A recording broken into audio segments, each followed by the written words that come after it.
Yung kay ni siya nga balatian sa panit ug bantayanan yung kay ni siya mga igsoon. Gitawag din siya athlete boots. Mao ni siya ang ginatawag nato pamumutok ng balat o kanang ginatawag ay nato kahit butoy-butoy. Pagkahuman, bubuto na siya, ang resulta ng kaigsunan unsa man panit-panit, buro siya kaliskis. So, mostly, diridyo na siya sa tudlo sa atong mga kamot. So, no na yun kayo na sa tuwa ang ginatawag na pangagod. So, unsa man yun mga hinungdan. Sa tanaw niyo, unsa mga hinungdan? Ha? Unsa may hinungdan yun sa pangagod? Ha? Oh, isa na. Pero ang pinaka-main yun nga hinungdan, kanang si tiniil. Ha? Kinsa hilig si tiniil dire. So kasagaran dyan ani minungdan kanang dili ta nagatsinilas. Kay ngano man ang kasagaran may tabo ani sa lugar nga ginatawag mga pampubliko mga pool, kanang mga liguanan ug uban pa nga ginatawag basa gani mostly mga basa nga lugar. Muresulta yun na siya sa ginatawag nato makabaton yung tao ginatawag punjay. O usapon aning ginatawag na itong mga medyas. Kinsa may balik-balik o gamit og medyas dire. Nga usay gamiton ang usa ka medyas 5 adlaw. Uy, na isa. So mao na ang hinungdan mga igsoon. So mo resulta yun siya nga makabaton tao punjay sa maong balatian o ma-infeksyon ang atong mga tiil. So, sa may akong kinahanglan nga ginatawag likayan. So, kinahanglan nato nga hinlo, pimerte ang atong mga tiil. Kay Muslim agod sa tiil ni siya. Even though naadya kon sa kamot, pero mostly, tiil yun ang maigo nini. So, pimerte magsuot o hinlo nga unsa man. Medyas, yes.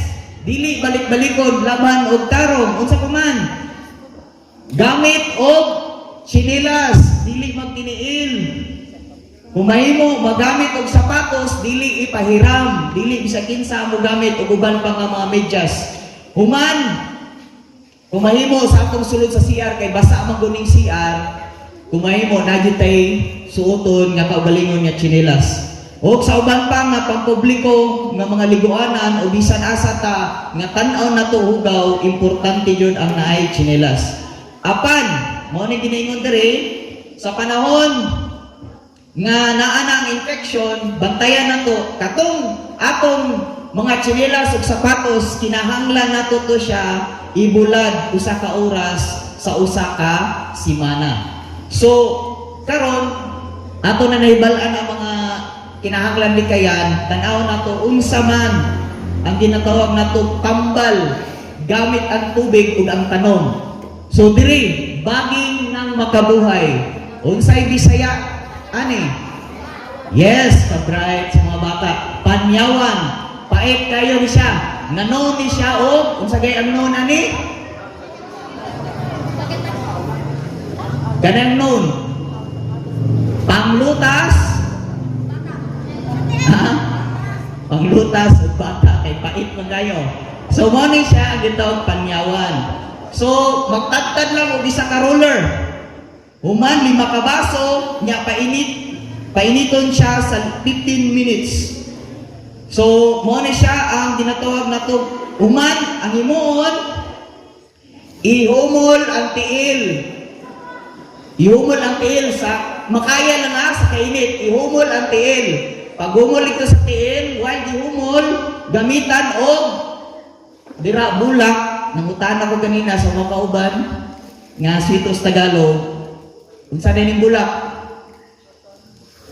Uy, gapas na di ay. So, gapas, while gihumol, nuskusan o gapas. So, muna, hantod sa 10 ka minuto. Hantod, mga tanggal to, mga patay, na mga kaning panit.